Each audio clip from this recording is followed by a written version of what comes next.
The patrol car was almost calming when a sudden, desperate sound cut through the calm, the unmistakable cry of a child. He turned his head just in time to see a little girl, no older than 6, running toward his car with tears streaking down her cheeks, her small hands trembling as she tried to speak through sobs. Her pink dress was wrinkled, her hair messy, and her voice broke with urgency as she begged, "Please follow me home."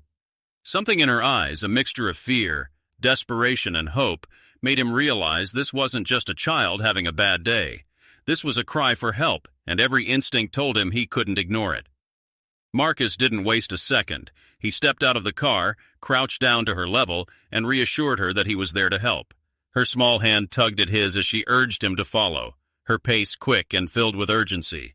She didn't say much on the way, only glancing back occasionally to make sure he was keeping up. When they reached the house, his heart sank. It was small with an overgrown yard, the front door slightly ajar, and no signs of movement. The girl pointed toward the inside, her voice trembling as she whispered that her mommy was inside and wouldn't wake up. Marcus's chest tightened as he gently stepped in. The dim light revealed a living room that bore the marks of struggle, empty food containers, scattered bills, and a faint smell of stale air. Following the girl's lead, he entered a small bedroom where he found a young woman barely in her 20s, lying motionless on the bed. Marcus quickly checked her pulse. She was alive but weak, her breathing shallow. She wasn't just sleeping, she was in serious need of medical help.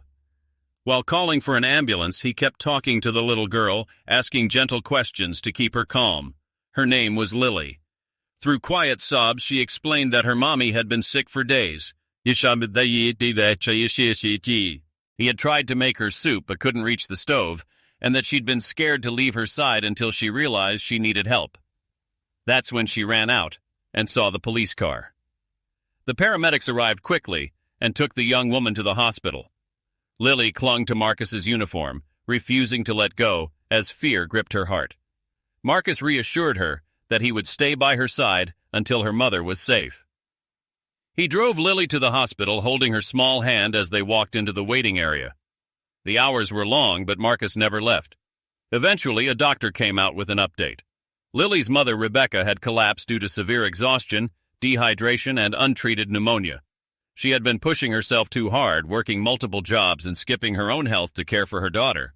As Marcus listened, he couldn't shake the image of the small, cluttered home and the stack of unpaid bills. It was clear that Rebecca had been struggling quietly for a long time, too proud or too afraid to ask for help. Over the next few days, while Rebecca recovered, Marcus visited often. Lily started to smile more, finding comfort in his presence. He learned how Rebecca had been abandoned by Lily's father, left to raise her daughter alone with no family nearby.